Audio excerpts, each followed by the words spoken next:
Cada vez que volto à redenção, é como se voltasse à infância.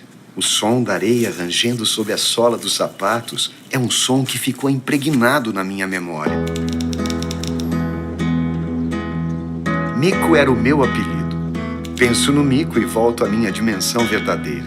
Meu pai é um imigrante, veio da Europa no começo desse século, junto com os irmãos dele e com muitos outros imigrantes que vieram, foi morar no Bonfim.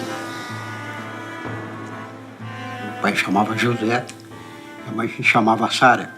Eles vieram da mesma região, uma região chamada Bessarabia, que hoje se chama Moldávia, e que, na verdade, eles vieram pelas perseguições que havia. Era um clima de muita perseguição, se chamava pogrom, que eram matanças coletivas. Bom, a República do Bonfim é uma região aqui de Porto Alegre, onde a maioria dos imigrantes judeus se localizaram, moravam e ali conviviam. E uma coisa que tinha o Bonfim naquela época era uma intensa vida comunitária. As pessoas eram pessoas com poucos recursos, pessoas pobres que moravam em casinhas humildes, mas que tinham uma coisa que as pessoas pobres costumam ter. É uma convivência muito estreita, uma vontade de se ajudar, de conviver, de trocar experiências.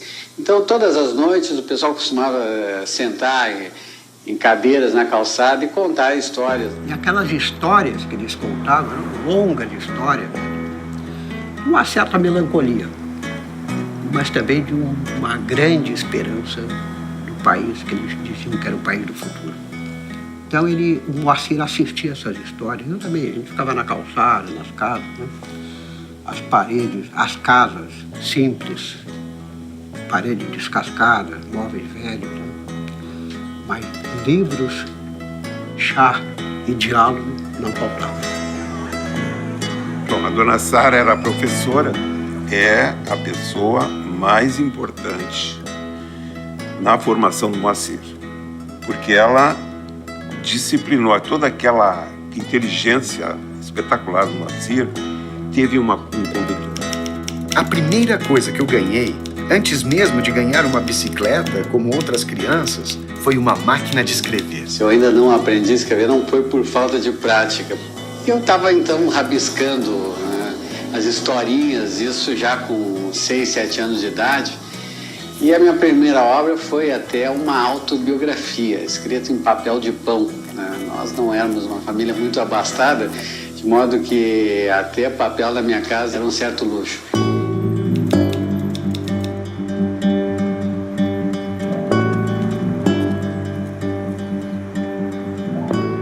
O Moacir cresce neste ambiente de imigrantes e vem para o Brasil sem adquirir a identidade brasileira, mas também não tinha perdido a identidade russa, mas mantinham um sentimento, uma emoção judaica. O judaísmo tem uma coisa importante, né, que é esse culto à palavra escrita e o culto à arte de contar histórias, sobretudo de contar histórias com humor. Mãe judia não é uma invenção do folclore. Não é. É a realidade pura e simples. O Bonfim estava cheio de exemplares dessas mães judias. Tem uma história que eu adoro. É a diferença entre a mãe judia e a mãe italiana, né? Que a mãe italiana diz para o filho, se tu não comer, eu te mato. E a mãe judia diz, se tu não comer, eu me mato. Eu me mato. Né? Fecho os olhos e, sem muito esforço, eu lembro da nossa pequena casa na rua Fernandes Vieira. No fundo, o pátio onde um capim vicejava selvagem, mar.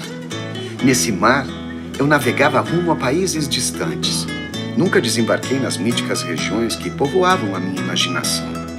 De alguma maneira, foi o que eu fiz com a minha ficção. No ambiente do movimento juvenil, que era o Dror, que traduzindo é Andorinha, ele era um pouco escotismo, um pouco clube literário, era um pouco atividade sionista e política no sentido de que os teóricos do movimento que criaram isso aqui eram de raiz socialista. A família Sclera sempre foi reconhecida pelo resto da comunidade como uma família muito intelectualizada. Alguns faziam uma ressalva. cuidado que eles são comunistas. Ele tem também uma outra faceta, que é não propriamente um militante, ele não chegou, não tem uma militância efetiva, mas ele tem uma participação efetiva nos movimentos sociais. É uma base, né, dele que vai se refletir na sua literatura. Em primeiro lugar, eu tinha um passado esquerdista, né? Era militante estudantil né? E tinha essa coisa assim de querer fazer uma medicina social, né? Eu também achava que, como eu tinha feito uma faculdade de medicina pública, gratuita, né, eu tinha que retribuir o que eu recebera nesses 6 anos de curso Você gratuito. já tinha essa consciência ou você elaborou isso depois? Não, isso eu já tinha desde a Era faculdade. claro para você? Isso era bem claro para mim. E o que eu não queria ser era um especialista num consultório luxuoso atendendo as elites porto-alegrenses. O que me empurrou para a medicina foi a doença. O medo da doença. Muitas vezes os médicos vão movidos pelos seus terrores internos, por essa vontade de ajudar o próximo, que nasce exatamente assim do pavor que inspira o sofrimento e a morte.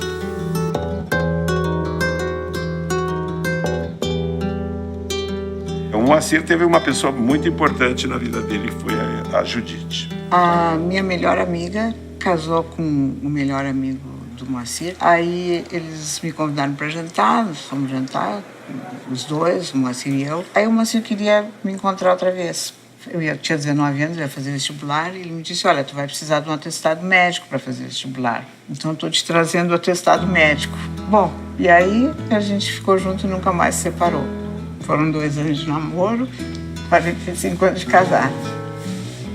Ao se formar médico na Universidade Federal do Rio Grande do Sul, ele proferiu um discurso, ele era orador da turma, e o discurso dele era uma enorme crítica social. Ele abriu o discurso com os versos do Ferreira Goulart. Não sei se conhecem um poema que se chama Morrem 4 por minuto na América Latina. A parte da medicina para ele era a parte da utopia que ele tinha. Terminado o ciclo básico, começava o ciclo clínico, que representou também para mim o contato com uma realidade ainda desconhecida, a realidade da miséria brasileira. Na Santa Casa, eram as enfermarias cheias, os pacientes em macas no corredor. Nas vilas populares da grande Porto Alegre, onde estagiei, eu entrava em casebres, famílias inteiras doentes, crianças famélicas. Não era de admirar que muitos de nós estivessem engajados politicamente. Desde a faculdade, eu tinha percebido que os problemas de saúde no Brasil são problemas fundamentalmente do país, da população. Não? São problemas que refletem nas pessoas, né, mas que derivam de uma situação geral de saúde, uma situação socioeconômica. Eu era estudante de medicina, estava no 3º ano da faculdade. E na época, um grupo ia para uma enfermaria e outro ia para outra enfermaria. O meu grupo foi para a enfermaria 8, de cardiologia, nefrologia. E lá nós tínhamos um professor para cada 2 ou 3 leitos. O Scliar era o nosso professor. Depois da faculdade, vim a encontrá-lo na Secretaria da Saúde, já nos anos 70. Né? Eu já estava formado. Ele tinha trabalhado um tempo no Sanatório Partenon. Aquela vivência no sanatório, aquela vivência junto ao Murialdo, aquilo fez ele se definir por saúde pública. Agora, da educação sexual nas escolas poderia ser uma maneira de diminuir a natalidade, controlar a natalidade? Bom, eu não sei realmente o que se propõe a educação sexual que está sendo implantada nas escolas, né? Eu acho que realmente, assim, se ajudar a desfazer os tabus que tem em relação ao sexo e aos aspectos da reprodução, certamente colaborará. Então, ele tinha, dentro da secretaria, de nós, médicos sanitaristas, o respeito pelo que ele conhecia de clínica e pelo que ele aprendeu na área de saúde pública.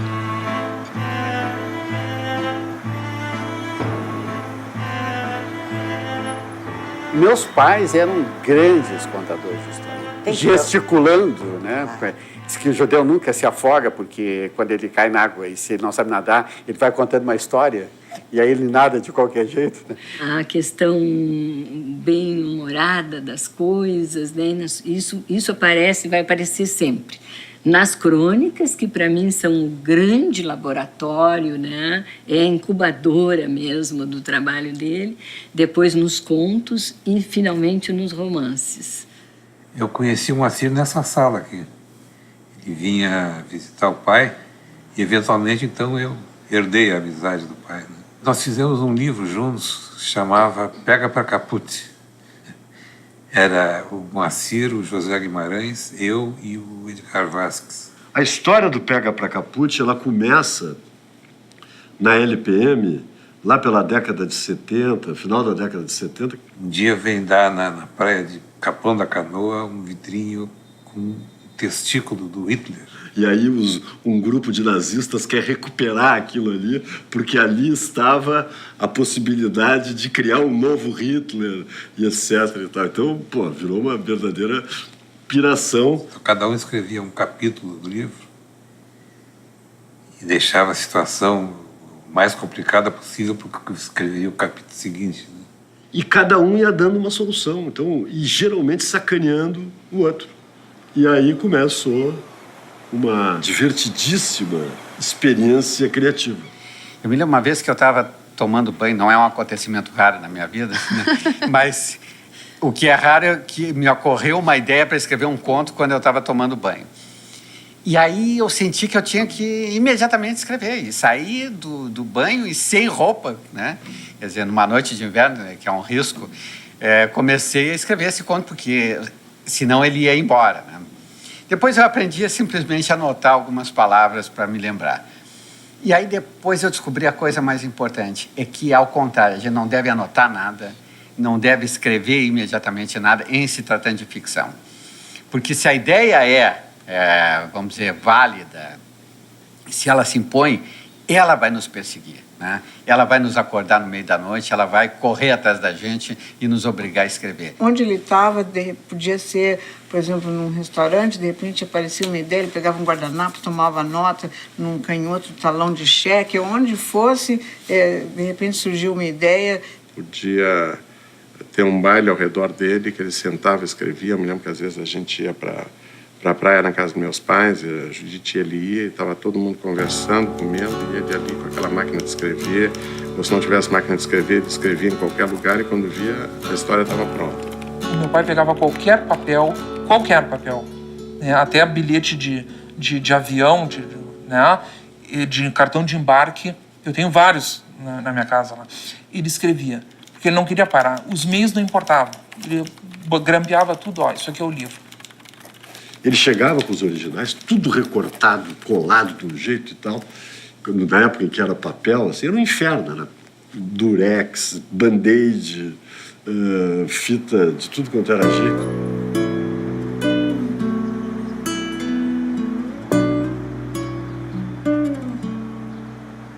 Nas ruas de Porto Alegre, nos parques de Porto Alegre, nos lugares públicos de Porto Alegre, nos cinemas de Porto Alegre, nos teatros de Porto Alegre, eu encontro a mim mesmo, encontro o meu passado.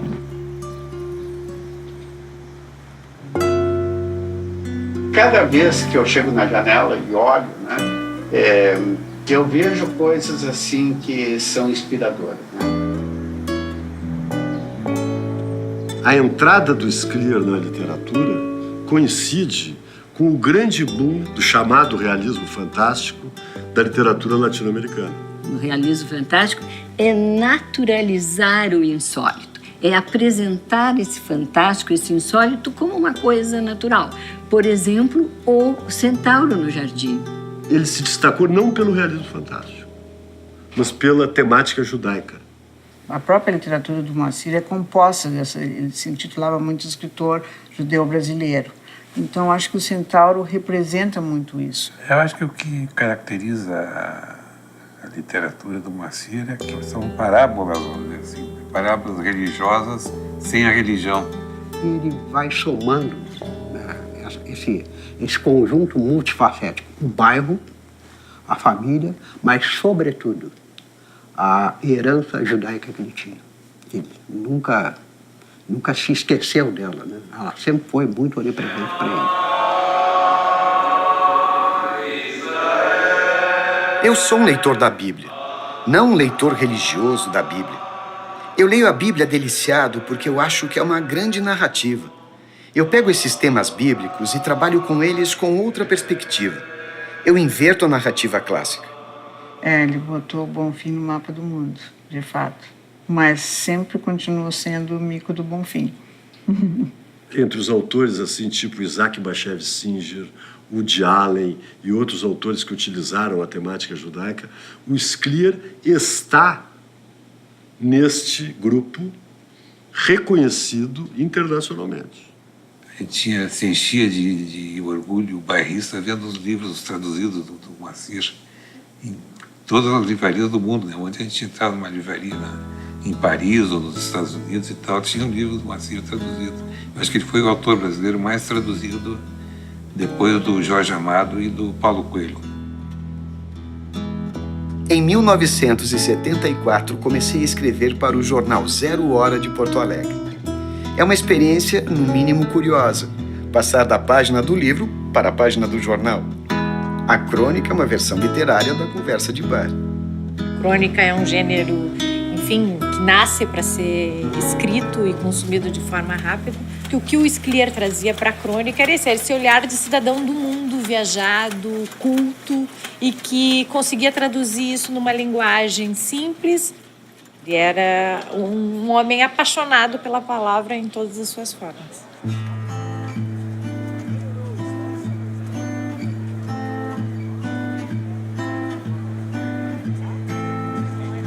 Todos diziam que eu era o escritorzinho do bairro do Bonfim.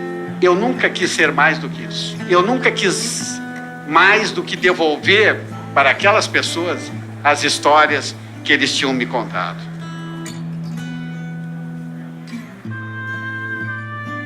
Ele sempre achou que os acadêmicos deviam sair da academia e ir ao encontro da comunidade, né? Num país como o Brasil, né, em que se vê tão pouco, que as pessoas têm tão pouco acesso à cultura, se o escritor puder ajudar, né, a motivar as pessoas, e eu faço isso não é só como escritor, eu faço como médico de saúde pública.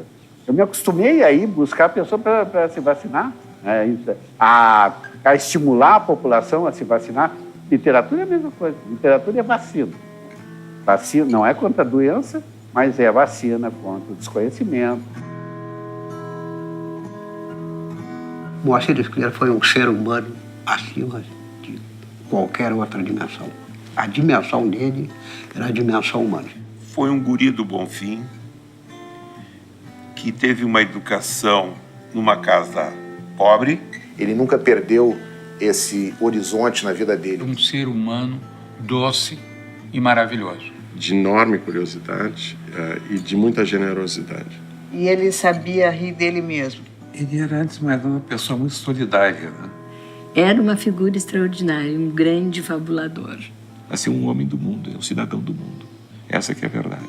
É um artesão da palavra. E foi um grande ser humano que escrevia extremamente bem.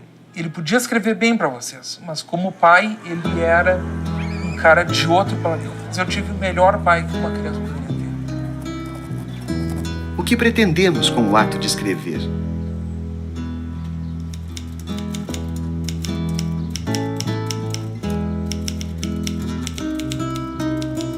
Olhem por cima do ombro desse senhor, um pouco calvo, que dizem é autor de vários livros, mas que neste momento é apenas um escritorzinho do Bonfim, contando sua história. Para isso servem as palavras, para estabelecer laços entre as pessoas e para criar beleza, pelo que a elas devemos ser eternamente gratos.